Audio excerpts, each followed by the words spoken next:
शांति साकार मुरली 31 दिसंबर 2024 सुनेंगे ईश्वरीय महावाक्यों को विस्तार से। मीठे बच्चे, बाप जो रोज रोज पढ़ाते हैं, यह पढ़ाई कभी मिस नहीं करनी है। इस पढ़ाई से ही अंदर का संशय दूर होता है। प्रश्न: बाप के दिल को जीतने की युक्ति क्या है? उत्तर: बाप के दिल को जीतना है तो जब तक संगम युग है तब तक बाप से कुछ भी छिपाओ नहीं। अपने कैरेक्टर्स पर पूरा पूरा ध्यान दो। अगर कोई पाप कर्म हो जाता है तो अविनाशी सर्जन को सुनाओ तो हल्के हो जाएंगे। बाप जो शिक्षा देते हैं यही उनकी दया, कृपा व आशीर्वाद है। तो बाप से दया व कृपा मांगने की बजाय स्वयं पर कृपा करो। ऐसा पुरुषार्थ कर बाप के दिल को जीत लो। ओम शांति। अभी रूहानी बच्चे यह तो जानते हैं कि नई दुनिया में सुख है, पुरानी दुनिया में दुख है। दुख में सभी दुख में आ जाते और सुख में सभी सुख में आ जाते। सुख की दुनिया में दुख का नाम निशान नहीं, फिर जहाँ दुख है वहाँ सुख का नाम निशान नहीं। जहाँ पाप है वहाँ पुण्य का नाम निशान नहीं। जहाँ पुण्य है वहाँ पाप का नाम निशान नहीं। वह कौन सी जगह है? एक है सतयुग, दूसरा है कलयुग। यह तो बच्चों की बुद्धि में जरूर होगा ही। अभी दुख का समय पूरा होता है और सतयुग के लिए तैयारी हो रही है। हम अभी इस पतित चीची दुनिया से उस पार सतयुग अर्थात राम राज्य में जा रहे हैं। नई दुनिया में है सुख, पुरानी दुनिया में है दुख। ऐसा नहीं जो सुख देता है वही दुख भी देता है। नहीं, सुख बाप देते हैं, दुख माया रावण देता है। उस दुश्मन की एफिजी हर वर्ष जलाते हैं। दुख देने वाले को हमेशा जलाया जाता है। बच्चे जानते हैं जब उसका राज्य पूरा होता है तो फिर हमेशा के लिए खलास हो जाता है। 5 विकार ही सबको आदि मध्य अंत दुख देते आए हैं। तुम यहाँ बैठे हो तो भी तुम्हारी बुद्धि में यही रहे कि हम बाबा के पास जाए। रावण को तो तुम बाप नहीं कहेंगे। कब सुना है रावण को परमपिता परमात्मा कोई कहते हो? कभी भी नहीं। कई समझते हैं लंका में रावण था। बाप कहते हैं यह सारी दुनिया ही लंका है। कहते हैं वास्को डी गामा ने चक्र लगाया स्टीमर व बोट के द्वारा। जिस समय उसके चक्र लगाया उस समय एरोप्लेन आदि नहीं थे। ट्रेन भी स्टीमर पर चलती थी। बिजली अलग चीज है। अब बाप कहते दुनिया तो एक ही है, नई से पुरानी, पुरानी से नई बनती है। ऐसे नहीं कहना होता है कि स्थापना पालना विनाश नहीं, पहले स्थापना फिर विनाश बाद में पालना। यह राइट अक्षर है। बाद में रावण की पालना शुरू होती है। वह झूठी विकारी पतित बनने की पालना है जिससे सब दुखी होते हैं। बाप तो कभी किसको दुख नहीं देते। यहाँ तो तमोप्रधान बनने के कारण बाप को ही सर्वव्यापी कह देते हैं। देखो क्या बन पड़े हैं। यह तो तुम बच्चों को चलते फिरते बुद्धि में रहना चाहिए। है तो बहुत सहज, सिर्फ अलफ की बात है। मुसलमान लोग भी कहते हैं उठकर अल्लाह को याद करो। खुद भी सवेरे उठते हैं। वह कहते अल्लाह व खुदा को याद करो। तुम कहेंगे बाप को याद करो। बाबा अक्षर बहुत मीठा है। अल्लाह कहने से वर्षा याद नहीं आएगा, बाबा कहने से वर्षा याद आ जाता है। मुसलमान लोग बाप नहीं कहते, वह फिर अल्लाह मियाँ कहते हैं, मियाँ बीबी। यह सभी अक्षर भारत में है। परमपिता परमात्मा कहने से ही शिवलिंग याद आ जाएगा। यूरोप वासी लोग गॉड फादर कहते हैं। भारत में तो पत्थर बित्तर को भी भगवान समझ लेते हैं। शिवलिंग भी पत्थर का होता है, समझते हैं इस पत्थर में भगवान बैठा है। भगवान को याद करेंगे तो पत्थर ही सामने आ जाता है। पत्थर को भगवान समझ पूछते हैं। पत्थर कहाँ से आता है? पहाड़ों के झरनों से गिरते गिरते गोल चिकना बन जाता है। फिर कैसे नेचुरल निशान भी बन जाते हैं। देवी देवताओं की मूर्ति ऐसी नहीं होती है। पत्थर काट काट कर कान, मुंह, नाक, आंख आदि कितना सुंदर बनाते हैं। खर्चा बहुत करते हैं। शिव बाबा की मूर्ति पर कोई खर्चा आदि की बात नहीं। अभी तुम बच्चे समझते हो, हम सो देवी देवता चैतन्य में खुद बन रहे हैं। चैतन्य में होंगे तब पूजा आदि नहीं होगी। जब पत्थर बुद्धि बनते हैं तब पत्थर की पूजा करते हैं। चैतन्य है तो पूज्य है, फिर पुजारी बन जाते हैं। वहाँ ना कोई पुजारी होते, ना ही कोई पत्थर की मूर्ति होती। दरकार ही नहीं। जो चैतन्य थे उनकी निशानी यादगार के लिए पत्थरों की रखते हैं। अभी इन देवताओं की कहानी का तुमको मालूम पड़ गया है कि इन देवताओं की जीवन कहानी क्या थी। फिर से वही रिपीट होती है।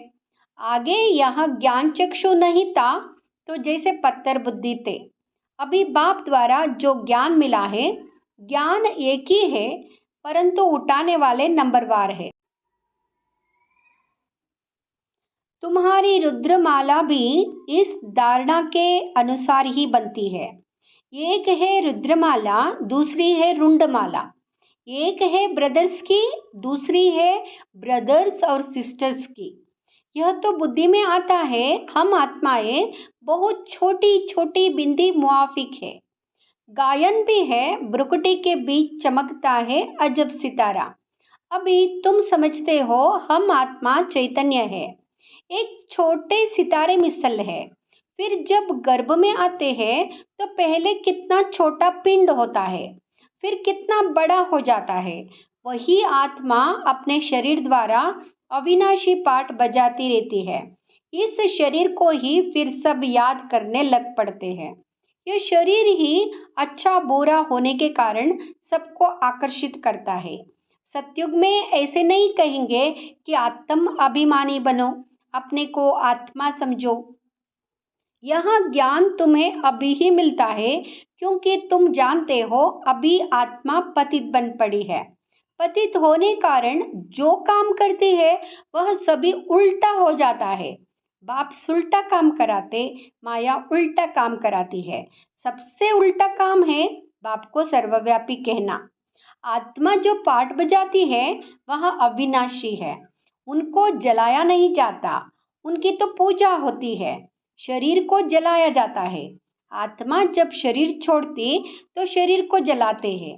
आत्मा दूसरे शरीर में प्रवेश कर जाती है। आत्मा बिगर शरीर 2-4 दिन भी नहीं रख सकते हैं। कई तो फिर शरीर में दवाइयाँ आदि लगा कर रख भी देते हैं, परंतु फायदा क्या? क्रिश्चियन का एक सेंट जेवियर है, कहते उसका शरीर अभी भी रखा हुआ है। उनका भी जैसे मंदिर बना हुआ है। किसको दिखाते नहीं है, सिर्फ उनके पाँव दिखाते हैं। कहते कोई पाँव छू लेता है तो बीमार नहीं होता। पाँव छूने से बीमारी से हल्के हो जाते हैं तो समझते हैं उनकी कृपा। बाप कहते भावना का बाड़ा मिल जाता है। निश्चय बुद्धि होने से कुछ फायदा होता है। बाकी ऐसे हो तो डेर के डेर वहां जाए, मेला लग जाए। बाप भी यहाँ आए हैं, फिर भी इतना डेर नहीं होते। डेर होने की जगह भी नहीं है। जब डेर होने का समय आता है तो विनाश हो जाता है। यहाँ भी ड्रामा बना हुआ है। इसका आदि व अंत नहीं है। हाँ, जाड़ की जड़जड़ीभूत अवस्था होती है, अर्थात तमोप्रधान बन जाता है, तब यहाँ झाड़ चेंज होता है। कितना यहाँ बेहद का बड़ा झाड़ है। पहले वहाँ आएंगे जिनके पहले नंबर में जाना है, नंबरवार आएंगे ना। सभी सूर्यवंशी तो इकट्ठे नहीं आएंगे, चंद्रवंशी भी सभी इकट्ठे नहीं आते, नंबरवार माला अनुसार ही आएंगे। पाठधारी सभी इकट्ठे कैसे आएंगे? खेल ही बिगड़ जाए। यह खेल बड़ा एक्यूरेट बना हुआ है, इसमें कोई चेंज हो ही नहीं सकती। मीठे मीठे बच्चे जब यहाँ बैठते हो तो बुद्धि में यही याद रहना चाहिए, और सत्संगों में तो और बातें बुद्धि में आती है। यह तो एक ही पढ़ाई है जिससे तुम्हारी कमाई होती है। उन शास्त्रों आदि को पढ़ने से कमाई नहीं होती। हाँ, कुछ ना कुछ गुण अच्छे होते हैं। ग्रंथ पढ़ने बैठते हैं तो ऐसे नहीं सभी निर्विकारी होते हैं। बाप कहते हैं इस दुनिया में सभी भ्रष्टाचार से पैदा होते हैं। तुम बच्चों से कई पूछते हैं वहां जन्म कैसे होगा? बोलो वह तो 5 विकार ही नहीं, योग बल से बच्चा पैदा होते हैं। पहले ही साक्षात्कार होता है कि बच्चा आने वाला है। वहां विकार की बात नहीं। यहाँ तो बच्चों को भी माया गिरा देती है। कोई कोई तो बाप को आकर सुनाते भी है। सुनाएंगे नहीं तो 100 गुना दंड पड़ जाएगा। बाप तो सभी बच्चों को कहते हैं कि कोई भी पाप कर्म हो जाता है तो बाप को झट बताना चाहिए। बाप अविनाशी वाद्य है। सर्जन को सुनाने से तुम हल्के हो जाएंगे। जब तक संगम युग है तब तक बाप से कुछ छिपाना नहीं है। कोई छिपाते हैं तो बाप के दिल को जीत नहीं सकते। सारा मदार पुरुषार्थ पर है। स्कूल में आएंगे ही नहीं तो कैरेक्टर कैसे सुधरेंगे? इस समय सबके कैरेक्टर्स खराब है। विकार ही पहले नंबर का खराब कैरेक्टर्स है। इसलिए बाप कहते बच्चों काम विकार तुम्हारा महाशत्रु है। आगे भी यह गीता का ज्ञान सुना था तो यह सभी बातें समझ में नहीं आती थी। अब बाप डायरेक्ट गीता सुनाते हैं। अभी बाप ने तुम बच्चों को दिव्य बुद्धि दी है तो भक्ति का नाम सुनते हंसी आती है कि क्या क्या करते थे। अभी तो बाप शिक्षा देते हैं। इसमें दया कृपा व आशीर्वाद की बात होती नहीं। खुद पर ही दया कृपा व आशीर्वाद करनी है। बाप तो हर बच्चे को पुरुषार्थ कराते हैं। कोई तो पुरुषार्थ कर बाप के दिल को जीत लेते, कोई तो पुरुषार्थ करते करते मर भी पड़ते हैं। बाप तो हर बच्चे को एक जैसा ही पढ़ाते हैं। फिर कोई समय ऐसी गुह्य बातें निकलती है जो पुराना संशय ही उड़ जाता है, फिर खड़े हो जाते हैं। इसलिए बाबा की पढ़ाई कभी मिस नहीं करनी चाहिए। मुख्य है बाप की याद। दैवी गुण भी धारण करने हैं। कोई कुछ चीची बोले तो सुना अनसुना कर देना चाहिए। Hear no evil. ऊंच पद पाना है तो मान अपमान दुख सुख हार जीत सब सहन जरूर करना है। बाप कितनी युक्तियां बतलाते हैं फिर भी बच्चे बाप का भी सुना अनसुना कर देते हैं तो वह क्या पद पाएंगे? बाप कहते हैं जब तक अशरीरी नहीं बने हैं तब तक माया की कुछ ना कुछ चोट लगती रहेगी।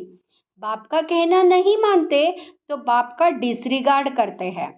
फिर भी बाप कहते बच्चे सदा जीते जागते रहो और बाप को याद कर उच्च पद पाओ। अच्छा, मीठे मीठे सिकिलदे बच्चों प्रति माता पिता बाप दादा का याद प्यार और गुड मॉर्निंग। रूहानी बाप की रूहानी बच्चों को नमस्ते। हम रूहानी बच्चों की रूहानी माता पिता बाप दादा को याद प्यार गुड मॉर्निंग नमस्ते। शुक्रिया बाबा, शुक्रिया। धारणा के लिए मुख्य सार। फर्स्ट, कोई भी उल्टी सुल्टी बातें करे तो सुना अनसुना कर देना है। Hear no evil. दुख सुख मान अपमान सब कुछ सहन करना है। दूसरा, बाप जो सुनाते हैं उसे कभी सुना अनसुना कर बाप का डिसरिगार्ड नहीं करना है। माया की चोट से बचने के लिए अशरीरी रहने का अभ्यास जरूर करना है। वरदान, बाप समान रहमदिल बन सबको क्षमा कर स्नेह देने वाले मास्टर दाता भाव। बाप समान रहमदिल बन सबको क्षमा कर स्नेह देने वाले मास्टर दाता भाव। जैसे बाप को रहमदिल मर्सीफुल कहते, ऐसे आप बच्चे भी मास्टर रहमदिल हो। जो रहमदिल है वही कल्याण कर सकते हैं। अकल्याण करने वाले को भी क्षमा कर सकते हैं। वह मास्टर स्नेह के सागर होते हैं। उनके पास स्नेह के बिना और कुछ है ही नहीं। वर्तमान समय संपत्ति से भी ज़्यादा स्नेह की आवश्यकता है। इसलिए मास्टर दाता बन सबको स्नेह देते चलो, कोई भी खाली हाथ ना जाए। स्लोगन, तीव्र पुरुषार्थी बनने की चाहना हो तो जहाँ चाह है वहाँ राह मिल जाएगी। ओम शांति।